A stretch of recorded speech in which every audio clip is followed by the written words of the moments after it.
Today we are going to continue our journey with Samson and our journey through the book of Hebrews. So our series is through the book of Hebrews and we are doing a faith series. We are looking at all the people that walked with God, how they walked with God, and what were the circumstances upon which they walked with God. And we have come to Hebrews chapter 11, verse 32, where a number of people are mentioned.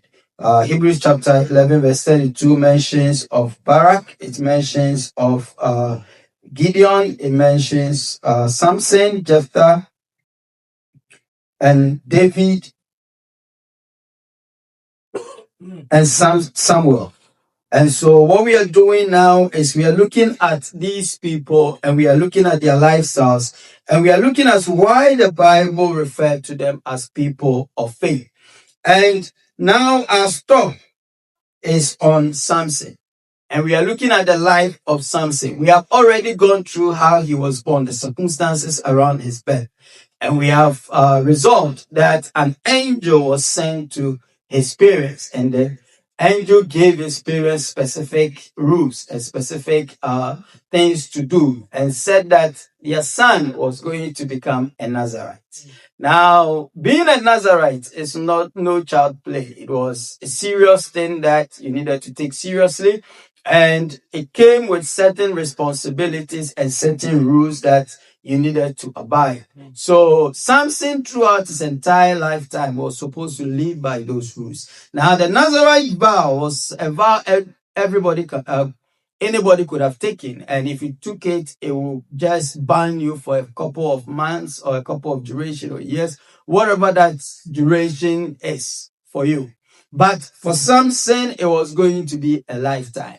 And so it was a lifetime of consecration for the Lord. Now we have noticed that Samson is not going to have any of these. He's not going to yield to whatever that the Lord wanted him to do. And he was going to live a very reckless life. Now his life was controlled by his anger. And whenever God wanted him to do something, he wasn't going to give in easily. And so his entire lifetime, he was born to be a judge. He was born to fight for Israel. He was born to deliver Israel at the time that Philistine was in charge of them and was ruling them. And so Samson was somebody God prepared to deliver the Israelites from the hands of the Philistines. But Samson will not have any of that. And he's going to live his life and be reckless with the strength that the Lord has given him. Now, the strength of the Lord that was upon Samson was a covenant that God had with him. Since he was going to be a Nazarite, the hand of the Lord was going to be upon him, and the strength that he had came from the vows that he was connected to, and the vows of a Nazarite that God was going to place on him. And so Samson in his entire lifetime is going to live a life that does not honor any of the vows of a Nazarite. He's going to live his life in his own way and do his things in his own way. Now, one of the weaknesses or the main weakness of Samson was women. And so Samson got himself in trouble upon time after time by chasing Philistine women.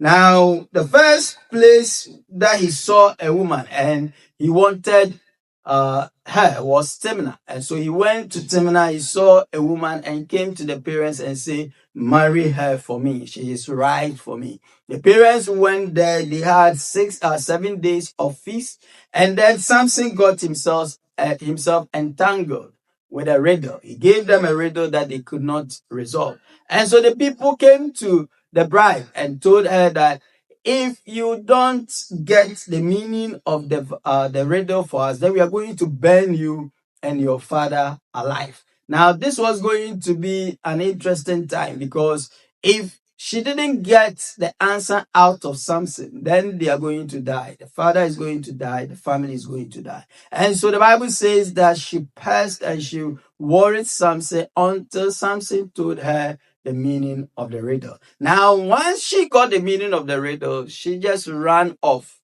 to the people and told them the meaning of the riddle. And so Samson could not keep the meaning of the riddle secret, because she pestered her until she told her, until he told her the meaning of the riddle. Now, this was going to be a preparation and something that Samson should have known, that you don't just entertain women when they start pestering you about your secret, because once you tell them, then you lose control over whatever it is. Now, Samson is also going to have an entanglement with these people, and then he's going to walk off and then go kill some people and brought the clothing to these people. And so that was the bet that he had with those people. If they could tell him the meaning of the riddle, then he was going to give them some clothes. And so he goes on, kills some people. The people were angry and they came to fight him. And he took a jawbone, he slaughtered about 1,000 people instantly. And then he runs off singing a song with a jawbone. I've killed 1,000 people with a jawbone, heap after heap. And so Samson at this point in time is at the top of his game and at the top of his life. And he could do anything. He had the strength to do anything. So he's going to get complacent. And he's going to continue his life as if nothing is at stake. Now we come to Judges chapter 16 from verse 1. Samson went to Gaza where he saw a prostitute. Now this is interesting. This guy keeps walking around.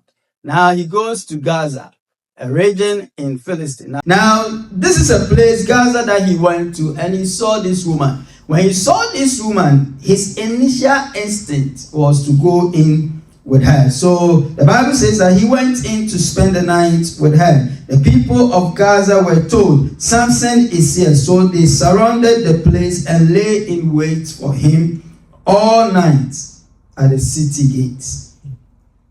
They made no movement during the night, saying, at dawn we will kill him. And so he's always entangled and trapped by women. The first time he gets in trouble with the Philistines, it was a woman. The second time he's getting in trouble with them is a woman. The third time, it will be a woman.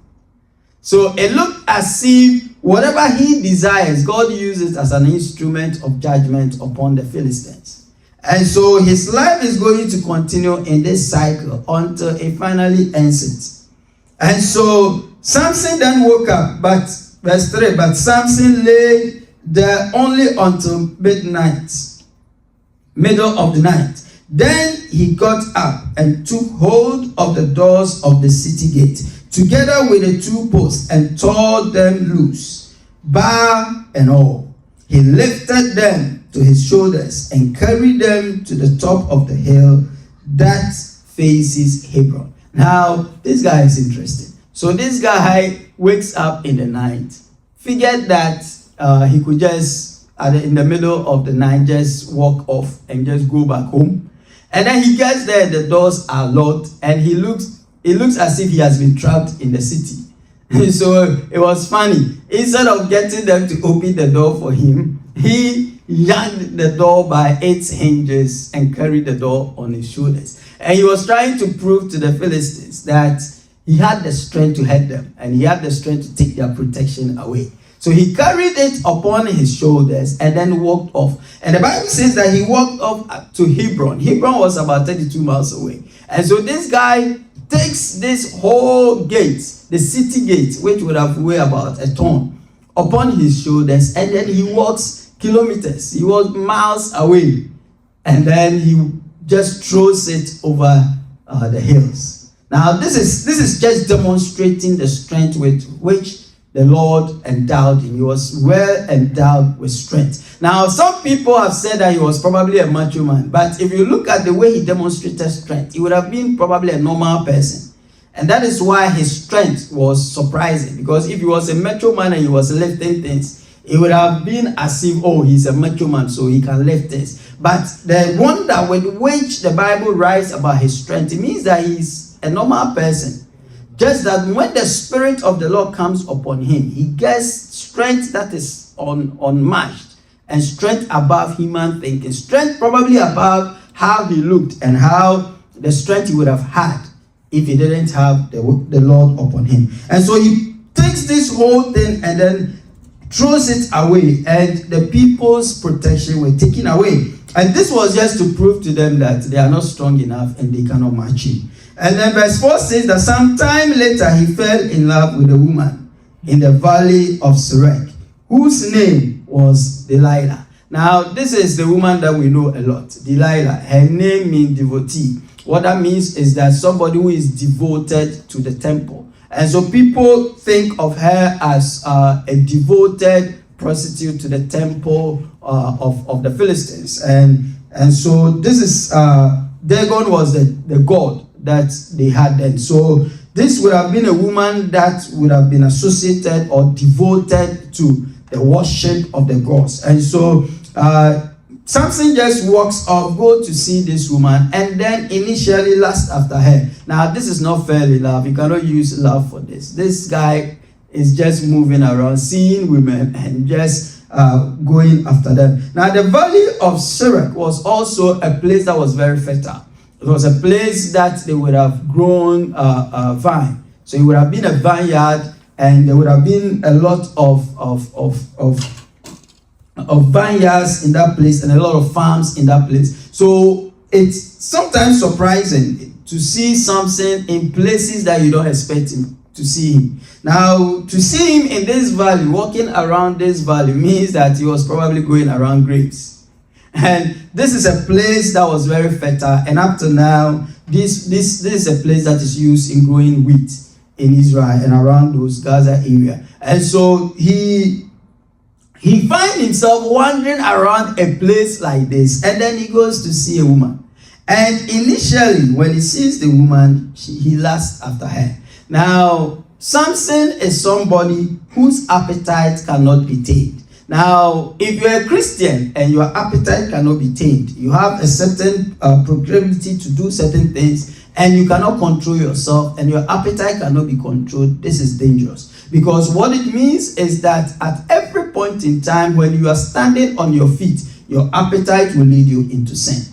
And all of us, we have that thing in us. We have this one thing that we cannot control ourselves. We have this one thing that whenever we are exposed to, sin will take over us. So we can't control our appetite. We walk around, and when we see certain things, we just want it. When we see a certain woman, we just want it. When we see our type of something, we just want it. And we have not been able to control our appetite. Now, when you see a Christian who rises and falls, who rises and falls, who rises and falls, it means that the person has not been able to tame his appetite and has not been able to tame what brings him down.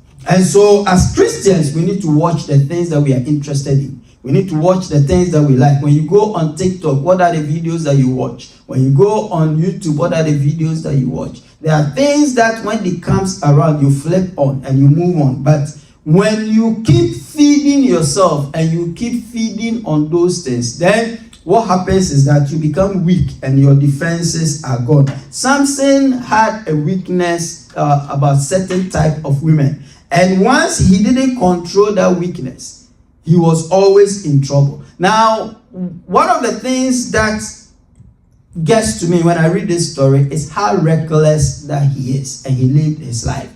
He didn't really care about anything because he never thought that his strength would go away.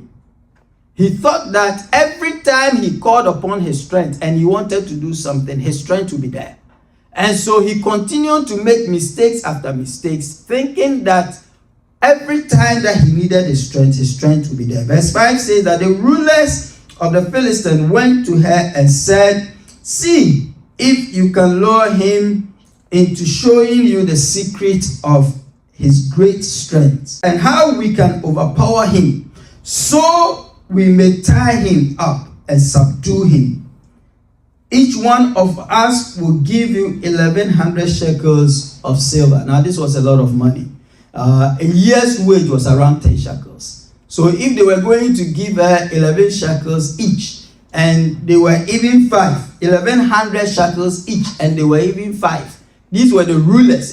We don't know the numbers here, but according to history and theology, the number would have been around 5 because of the areas that are mentioned, the cities that are mentioned. If you look at the rulers in that area, we would have had about 5 rulers who would have come to her to have asked her that. So if each one of them gave her 1,100 shekels, then it means that he's going to multiply that by 5. She's going to get a lot of money. Now that has been quantified to be around $56,000 in today's silver value.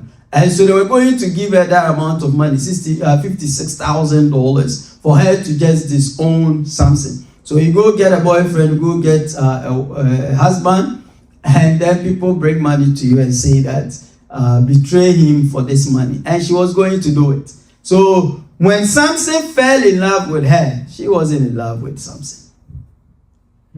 And so it should tell you that not every woman that you're chasing feel the same way about you. And that's a lesson for the men.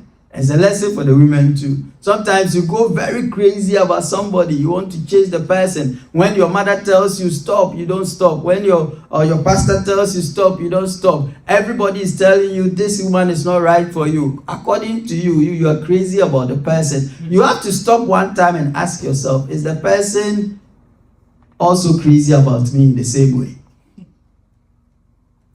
If the person is not crazy about you the same way, you are in for trouble. Because you will chase this person will finally marry you, and then you will notice that the person is not into you that much. And then you will start getting problems. And so we need to be measured by the way we want things. Now this woman was not into Samson, but Samson was into her. Samson went crazy about her, and Samson just wanted her. So they paid her for an assignment. And the Bible says that verse 6, so Delilah said to Samson, so after they made that promise to her, at least for Judas, they promised him they would give him 30 pieces of silver.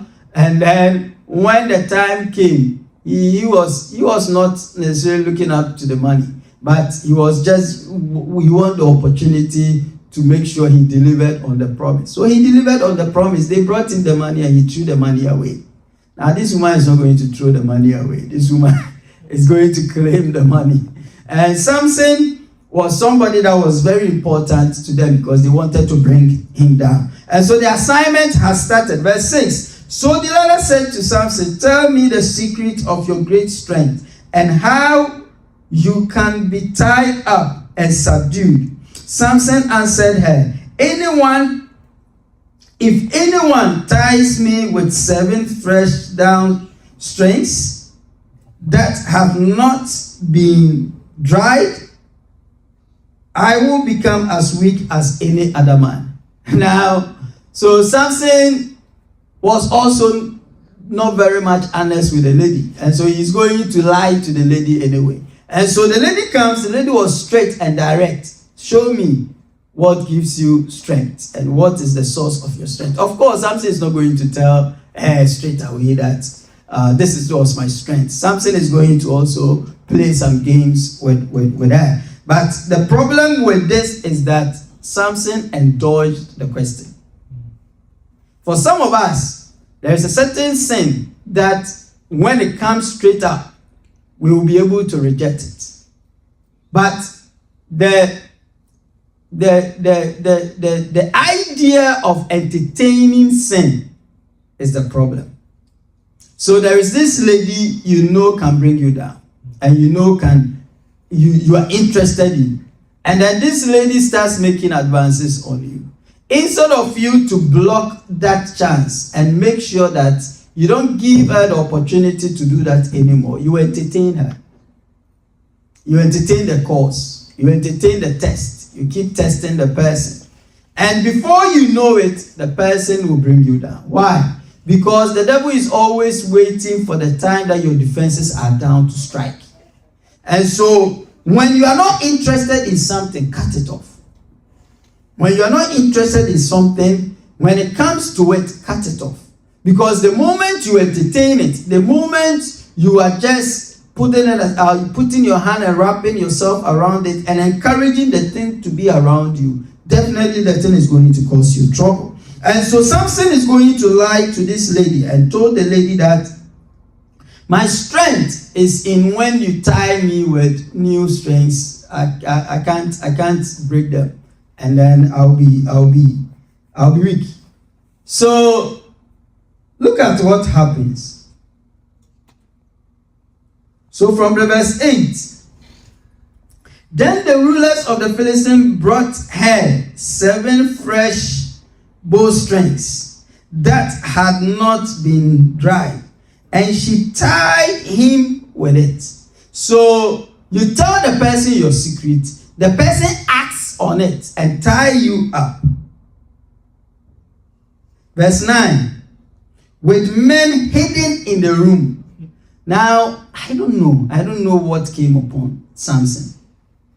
That the very thing that you are playing with has the capability to end your life. And he was just playing with it. Now, how complacent he was is what is interesting. So the men were hidden in the room. She called to him, Samson, the Philistines are upon you. But he snapped the bowstrings as easily as a piece of string snaps when it comes close to a flame. So the secret of his strength was not discovered. And so this is a trap. You tell the lady your secret. The lady goes for the string, ties you up. And then when you are tied up, there were men hidden in that room. The man comes to arrest you. You snap it. And then they run away. And you are not afraid of this woman. Now, this is where the complacency gets to me. That after this event and after this incident, what made Samson continue to be with the lady and continue to play these games? Because his life was at stake. And whatever she told the lady, she found out that the Philistines were told, and they came to arrest him. And so something definitely was cooking, and Samson should have known. Now, my problem with the whole thing is that he got too complacent. And he thought that because of his strength, nothing can happen to him. Because of his strength, nobody can bring him down. Now, this went on, and then he said that the woman cried on him. He said, you don't love me, you are not telling me your secrets. Then he goes around and then he lied again. He told her that, when you use dry strings now, then you can tie me. The woman does it, and then he snaps it again when the Philistine came. Then there was a third time. He says that when you weave my hair into strengths, then I cannot pull myself apart. And then he told the lady, and the lady went to tell the people. They came around, she wove the hair, and then he just snapped it off. And so this thing kept going on. It was a cat and mouse game. It kept going on. Now something should have told Samson that this thing will not end well. But Samson will have none of it. So verse 15, let's jump to the verse 15. Then she said to him, how can you say I love you when you won't confide in me? This is the third time you have made a fool of me, and haven't told me the secret of your great strength. Verse 16. With such nagging, she probed him day after day until he was sick to death of it. And so the devil really knows how to wear you down. And that is why when things start happening, you cut them off. If you don't know that you don't like the guy, don't take the guy's money. If you don't like the guy, don't sit in the guy's car. If you don't like the guy, don't entertain the guy around you. Because if you entertain the person around you, it will get to a time you can't say no to the person. Because you are too deep. And even if the person is not right for you, because of all the things you have entertained and because of all the gifts you have taken from the person, now you get to a place where you cannot say no.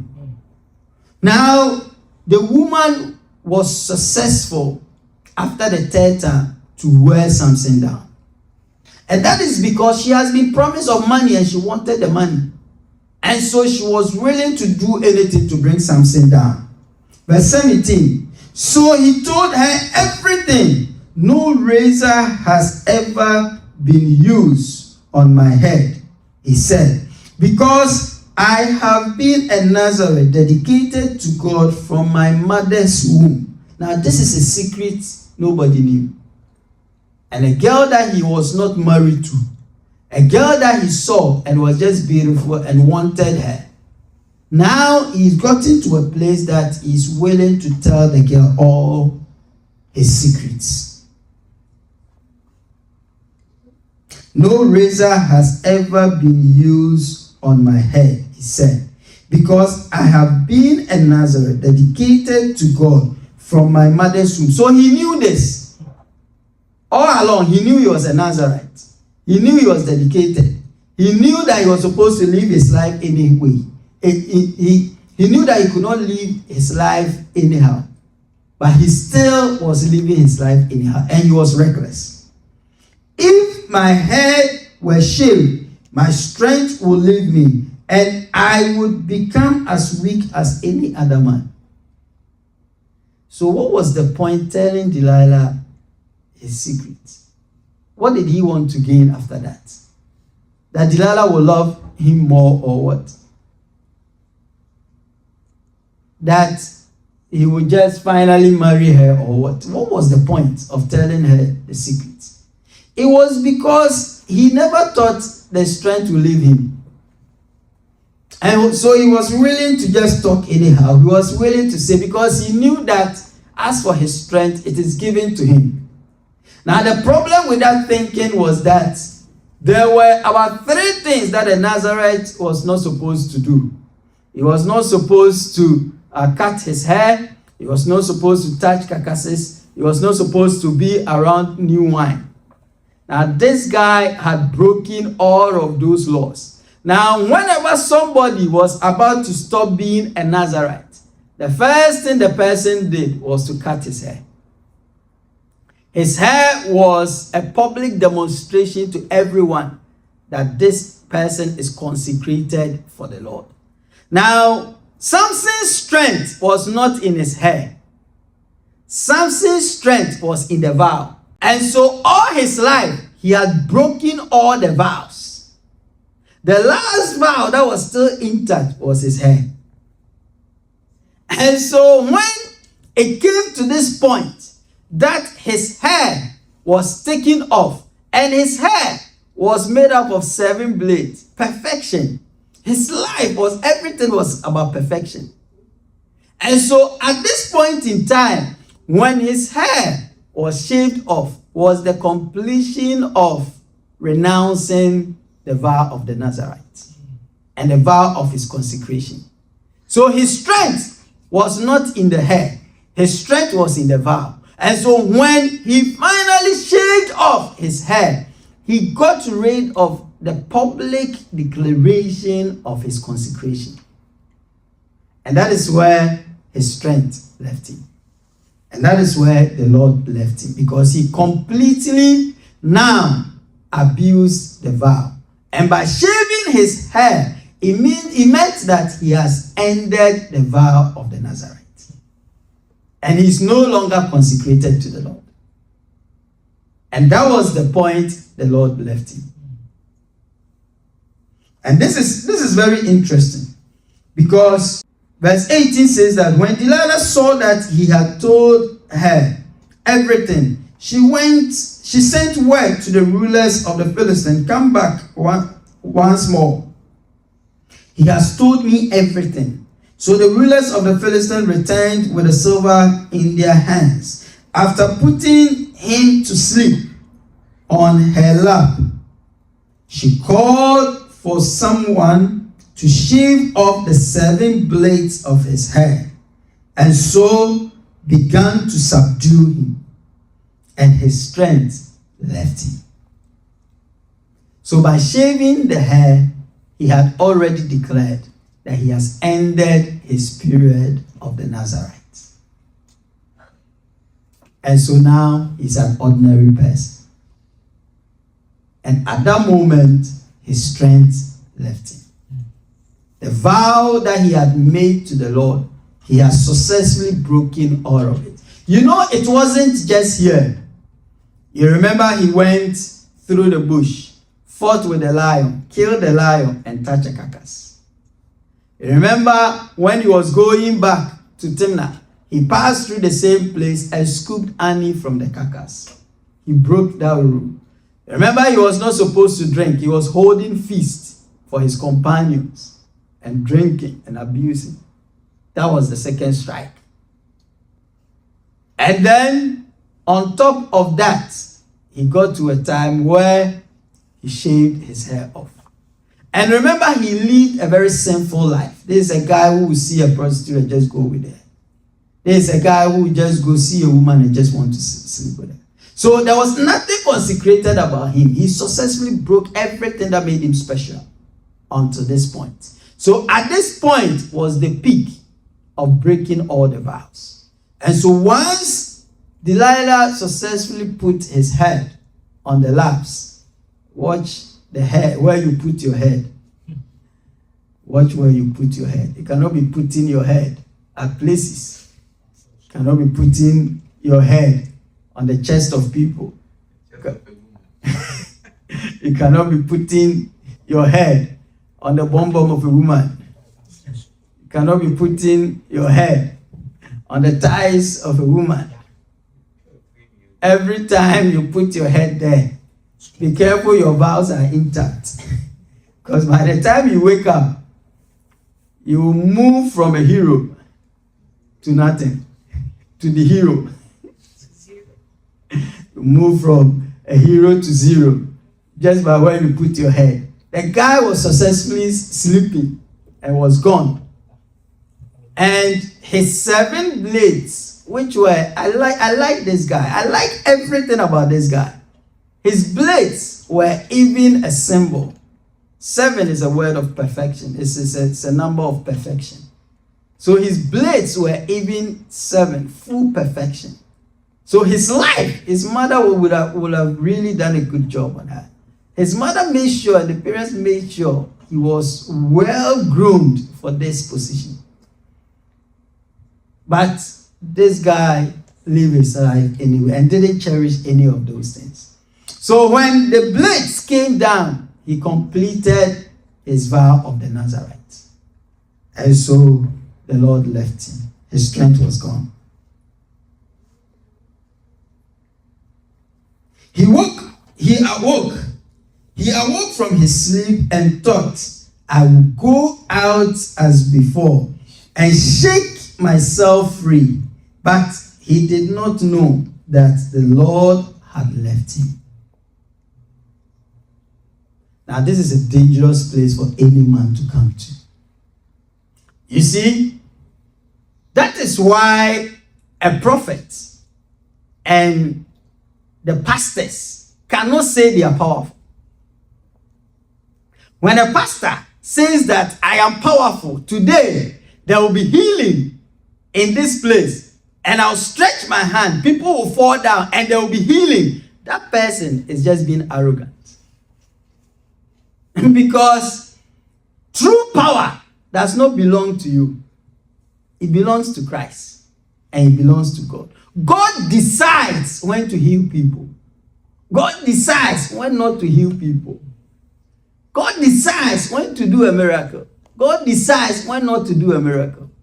So when a pastor stands on a stage and says that today I am going to do miracles and today the power of God will move, he should have heard from God. If God told him he was going to move, if God told him he was going to do something, fair enough. But when you stand thinking that last time when you did a crusade, you did it and people fell down and healing took us, so today too it will happen, that's a problem. And that is why Christians don't do bets and challenges. I'm going to do poison. I'm going to drink this poison. I will not die. When you drink it, you will die. Because miracles are only orchestrated by God.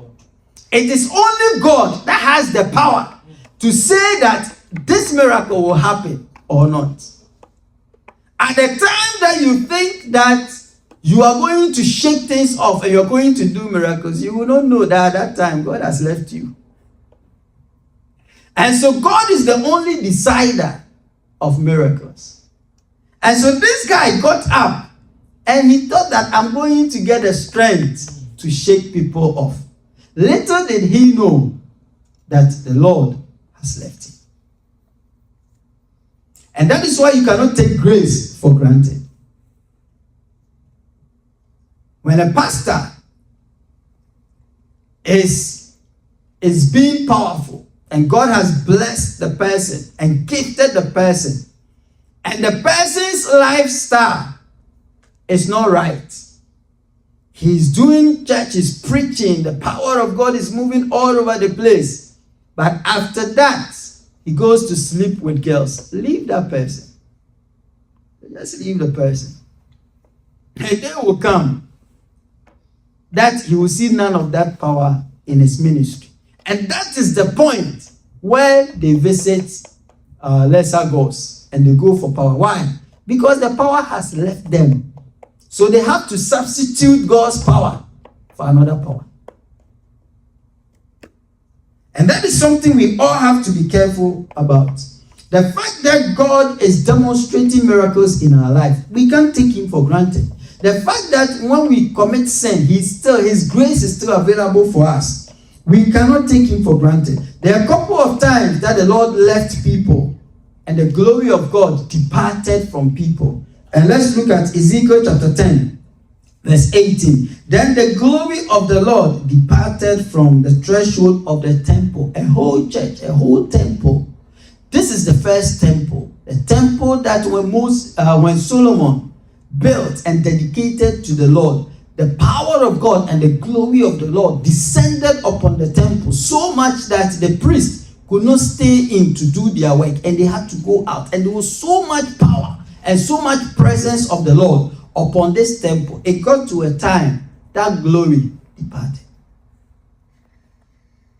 And so when the glory of the Lord is upon us, it is everything.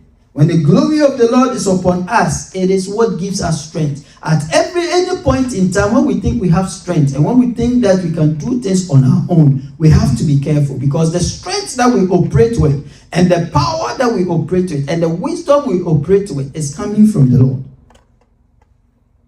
1 Samuel chapter 4 verse 21 says that she named the boy Ichabod, saying, the glory has departed from Israel because of the capture of the ark of the covenant, the ark of God, and the death of his father-in-law Eli. So the ark of the covenant was the symbol of victory. And whenever they were going to war and they lifted it, they knew God was with them. Now they lifted it and it was captured.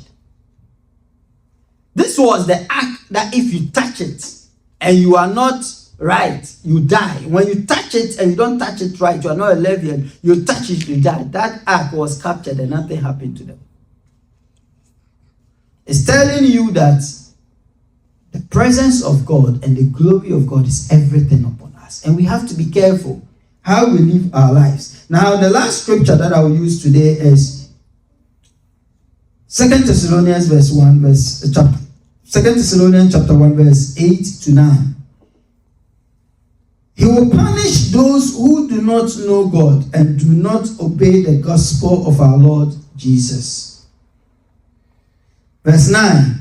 They will be punished with the everlasting destruction and shut out from the presence of the Lord and from the glory of his might. Now, anybody who is not saved, this is the description of hell. And anyone who is not saved will be shut out from the presence of God. And so if the presence of God leaves a man, the man is living in hell. If the presence of God is not with you, you are living in hell. And that is why unbelievers, anything can happen to them at any time. Why? Because they are living outside the presence of God. And anything can happen to them. So if we fast forward our story, Samson prayed one more time. Verse 25. while they were in high spirits, and shouted, "Bring out Samson to entertain us." This is a hero who has turned into a joker. Somebody who would have shaken himself and killed a lot of people with a jawbone. Now he's an entertainer. Bring him so that he will dance for us to laugh. So they called Samson out of the prison, and he performed for them. This is interesting. So what was he performing? He was dancing, and then they were happy, and they would say, look at him, and they were. So he performed for them. So probably they told him to do something, he was doing it. Look at that. A very powerful man. Samson said to the servant who held his hand, "Put me where I can feel the pillars and support the pillars that support the temple, so that I may lay against them." Now the temple was crowded with men and women.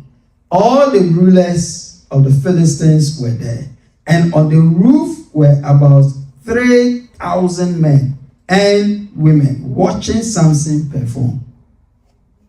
About 3,000 men and women were just watching this guy perform. Verse 28. Then Samson prayed to the Lord, "Sovereign Lord, remember me." Now when things can become difficult, this is for when you think that something is your fault. You have done something, you have made a mistake, and something has happened, and you come to God. God is still ready to receive you. He's still ready to receive your prayer. He came to him and said, "Sovereign Lord." What is sovereign Lord? The Lord that knows tomorrow. The Lord that controls every issue. Now, this guy did not pray this prayer all his life. All his life, when he was tested, he said, "God, are you going to let me die after giving me the victory?" That's the kind of prayer he prayed towards God. He never recognized God as a sovereign God. He was saying, after winning this victory, I can't get water to drink. Are you going to let me die? Give me water. That's how he spoke to God. And then God gave him water. And he gained strength. But here, he's calling God sovereign Lord. Why? He's recognizing the source of his strength. Because something has entered his eye.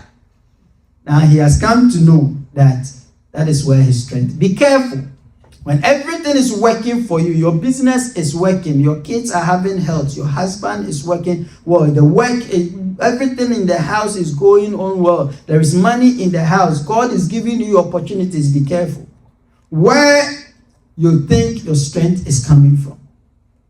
And so if you don't reverence God in those times, if you don't reverence God in those activities, and things start going bad, you will know the source of all the things that you've been enjoying. So he says, "Sovereign Lord, remember me. Please, God, strengthen me." This guy never prayed this prayer in his life, that God should strengthen him. He has strength. Every time he was just bullying everybody around, he has strength. Now, he's calling for the source of his strength. And he was telling God, "Strengthen me just one more time. Strengthen me. And let me with one blow get revenge on the Philistines for my 2 eyes." So when they caught him, they gouged out his eyes and they put him in prison to grind grains. That's what they did to him. And so he was grinding grains and his eyes. So imagine your eyes are poked out and you are grinding grain in prison. That was the situation they put him in. And so he told God, you see, Samson up till now still did not recognize that he had an assignment with God.